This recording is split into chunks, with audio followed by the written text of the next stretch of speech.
Good morning. Welcome to Reaction. I'm Maggie Pagano, Executive Editor, and with me today is Tim Montgomerie, Political Commentator Extraordinaire. And as many of you will know, it's often said about him that he knows more about the Conservative Party than it knows about itself. And hopefully his ear has been firmly to the ground this week because, as we can see, the Old Trafford painting is missing, Tim, and you are somewhere that looks a bit like a prison with a plant inside it. So tell us where you are and what you've been up to. Yeah, well, I'm in the middle of London. I don't know whether this is going to make you jealous, Maggie, but I've got a beautiful air-conditioned office I'm in at the moment. And I'm even wearing my jacket because it's actually slightly cold in this air-conditioned office. But yes, it's kind of party season in the sort of Tory centre-right Conservative world. There's lots of parties taking place because of the unlocking of the restrictions. And so I'm spending the week probably drinking a little bit too much, eating too many canapes, and spending a lot of time talking to Tory MPs and commentators, catching up with the gossip and hoping not to contract COVID with all this mixing that's taking place, as we discussed in a Hound on the Reaction site this week. Indeed. And are people being careful, or is it sort of hugging and air kisses as usual? I probably should say we're all being incredibly careful, but there has been a little bit of hugging, and I've been part of a little bit of that hugging too. It's just so nice, you know. Maybe there's a little bit of irresponsibility there, but after 18 months of not seeing a lot of the people I've been seeing, it's just lovely catching up with people. It really is. I bet it is. And how are they? What is the word on the street? Because it rather looks from the outside that number 10 is in disarray. There are a lot of mixed messages coming outside. Last night we had the Dom bombs, which, although perhaps didn't tell us very much more, they did put a lot of context onto some of the things that Mr. Cummings has said before. What's been the reaction, Tim, amongst Tory MPs who don't particularly like Mr. Cummings either? But you know, well, how did they see the interview? Absolutely. Well, a lot of the parties were taking place, you know, as the interview was actually being broadcast. So most of the people I saw last evening certainly hadn't seen the full interview by that stage. But of course, it was widely trailed on the BBC. Lots of the extracts were already well discussed before even it was broadcast. Dom Cummings is not a popular person with Conservative MPs. They all remember perhaps one of the biggest mailbags that they've had during their time in this Parliament was when Dominic Cummings made his famous trip to test his eyesight on the way to Barnard Castle. And, you know, that caused a lot of the problems that the Tory party is now facing in terms of saying one thing and doing another. They think he's been disloyal. They hate the way that he's revealed private correspondence, perhaps not in full context. But they also think that to a very large extent, the criticisms that he's making of a prime ministerial operation that isn't what it should be, they're very, very few, if any, dissent from that. They think he's being uncharitable and unfair about some of the complexities of the decisions taken in fighting COVID. But as for whether the Prime Minister is really in charge of his government, is scrutinising ministers as a Prime Minister properly should, I think there are very few people who really dissent from the Dominic Cummings critique. I guess what it's done is maybe confirm their worst fears and perhaps a lot of the instinctive criticisms that the public, worries that the public had about Boris. That seems to me that what he's really, the message of what he was saying, and the fact that he admitted that they were plotting to get rid of him within days or weeks of the election just seems extraordinary. And I thought one of the most interesting moments in the interview is when Laura asked him, who is we? And of course, he didn't answer it, when we still want to know that. That's a big unanswered question. Yeah. So what impact do you think this will have on Boris? Do you think he'll try and respond to it? Is he going to try and get a grip? What should it be doing? Well, I don't think it will have a massive impact. You know, Dominic Cummings is not a popular figure with the public. And I think a lot of the criticisms that we heard in the Laura Kuenssberg interview we've heard before. I think there was a poll a little while ago that said, only about 16% of people had much confidence in Dominic Cummings. So we've had plenty of opinion polls after previous Dom bombs that have shown there's no real change in support for the Conservative Party. I think the much more difficult thing for the Conservative Party is this reputation that it's getting for saying one thing and doing another, for ministers and other top Tories not abiding by the rules that they set. If I was in number 10 still, that was what I would absolutely be most worried about. And Conservative MPs, talking again about the party circuit and just generally my general contacts with people, they regard Dominic Cummings, if you like, as yesterday's problem. They regard the Prime Minister's wife, Carrie Johnson, as the much more sort of current problem. One MP said to me, she's not just the Titanic, she's the iceberg as well. That completely coupled the Prime Minister and his wife.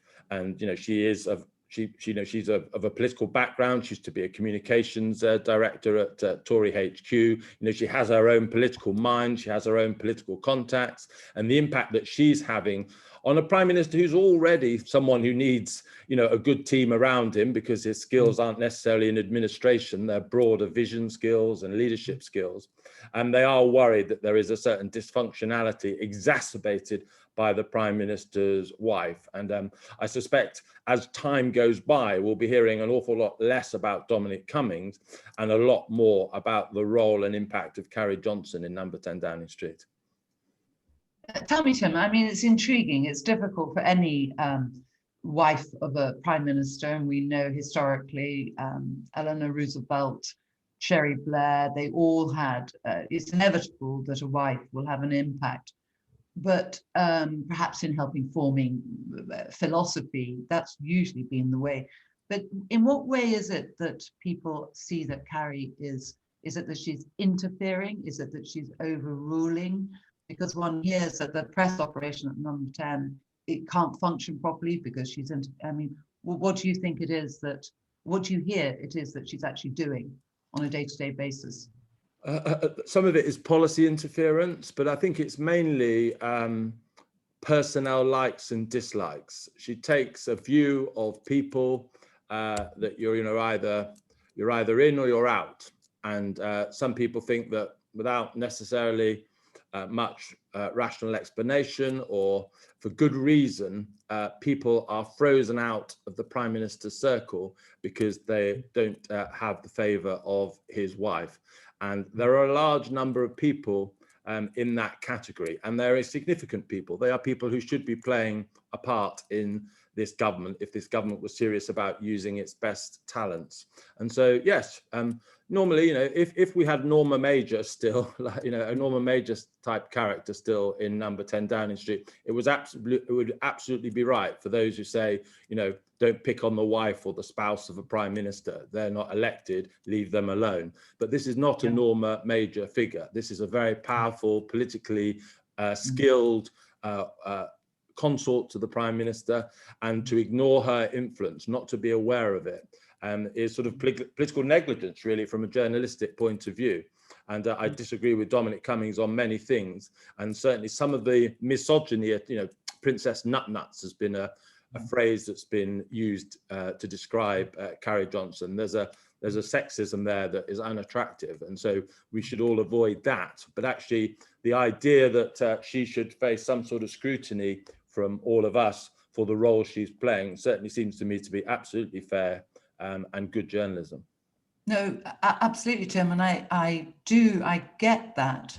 But I guess what interests me is that it's all very well to say that she is interfering, has personal dislikes, but actually the criticism surely be leveled against the Prime Minister, who is allowing her to do that. That is where the fault is coming from. That's what it shows about Boris and his weakness, does it not? Because he can basically just say, hey, you've got your eco, your environmental, I've done net zero and all that. You get on with saving the badgers and the dolphins, but, this is what I'm doing. Absolutely. But he doesn't, clearly. So that's a real vulnerability. 100%. You're absolutely right. We can talk about Dominic Cummings, we can talk about Carrie Johnson, we can talk about, any of the Prime Minister's advisors. But yes, ultimately, he is responsible. He's the Prime Minister. He's the one that the Parliamentary Conservative Party have chosen as their leader. He is therefore, the person the country has as their Prime Minister. So ultimately, the Prime Minister has to take responsibility. And so I just think it's you can get rid of an advisor like Dominic Cummings, as the Prime Minister eventually did. It's a little bit harder to get rid of your wife if she is part of the problem or the challenge. It's a little bit harder to sort of manage what is obviously a much more human relationship than a contractual relationship you'd have with a staff member. And so I think just being aware of her influence, being aware of the complexity of the setup in Downing Street, that is all I'm saying. The bigger thing, though, I think that we should be aware of is that, and I think this comes to my fundamental answer to your question. Boris has many leadership skills, but he was briefly Foreign Secretary, but he's not really held a senior position in Whitehall for any period of time. And it just doesn't seem to be very good at asking ministers the tough questions in the way that Margaret Thatcher used to. When ministers in the Thatcher years used to go to Downing Street, they feared a level of scrutiny of their policy work that was greater than anything that they would get from an interrogator on television. And that leads to good government. If policies are properly tested behind the scenes, you get good policies afterwards. And ministers don't fear that from the current setup. Dominic Raab, according to Dominic Cummings, and this is what I've heard as well, was a better interrogator, a better scrutineer when Boris Johnson had his period of ill health. And I think if I was conducting a cabinet reshuffle, a reorganisation of government, my absolute priority would be to install a deputy prime minister, someone who could do the sort of scrutiny, the cabinet committee's hard work that I don't think Boris Johnson is temperamentally suited to. Absolutely. But do you think that he would fear that, having a strong deputy? Is that, and one of the reasons he perhaps doesn't scrutinise his government ministers enough on policy is that this sense that he always wants to be liked. He doesn't want to upset people. So having a strong deputy, I just wonder if he could cope with that. But I agree with you. And would you suggest that he appointed Dominic Raab, who I think is very impressive, actually? He is impressive. He's a good foreign secretary, I think. I think he might be, I think you're right. He's probably afraid slightly of doing it because it's an admission that he isn't doing it. But I think it's a greater weakness for his premiership if he goes on with that function not being performed. So yes, there'll be a short-term discomfort from handing a lot of that role over to someone else. Although I think he could realistically say the job of prime minister is too big for anyone anyway. And I think it would be a grown-up acknowledgement that not everyone can do everything. But I also think it would be important that the person put in there would be an incredibly powerful position, and in the hands of the wrong person, it could be used as a springboard to the top job, if you like, and undermine the prime minister.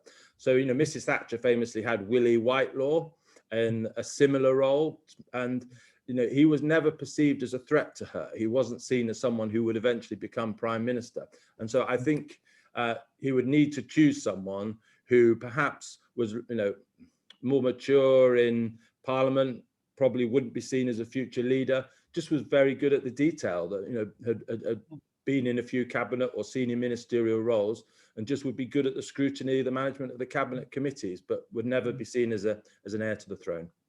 Well, we might see during the holiday season, because if he were to go away or take a holiday break, usually they have to appoint someone, don't they? Yeah, they do. So maybe we'll see who he chooses. So finally, Tim, I know you're back on the lunch circuit and you've got a dash. So anybody else you would, who else would you do in a reshuffle? What other changes would you make? And then I'll let you get off for lunch.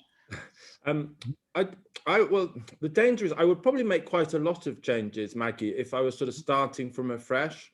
And so, for example, I think the Home Office is too big a bigger brief.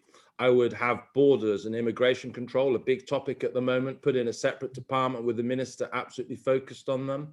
That's something that is true in most governments around the world. It's unusual to have borders control, not as a separate department with responsible ministers with all the powers that go with them. I would appoint some kind of a person like Ruth Davidson, who was appointed to, finally became a member of the House of Lords yesterday, the former leader of the Tories in Scotland, to a position of a sort of a social justice department, government policy on lifting the poorest of the poor into a better place is pretty uncoordinated at the moment.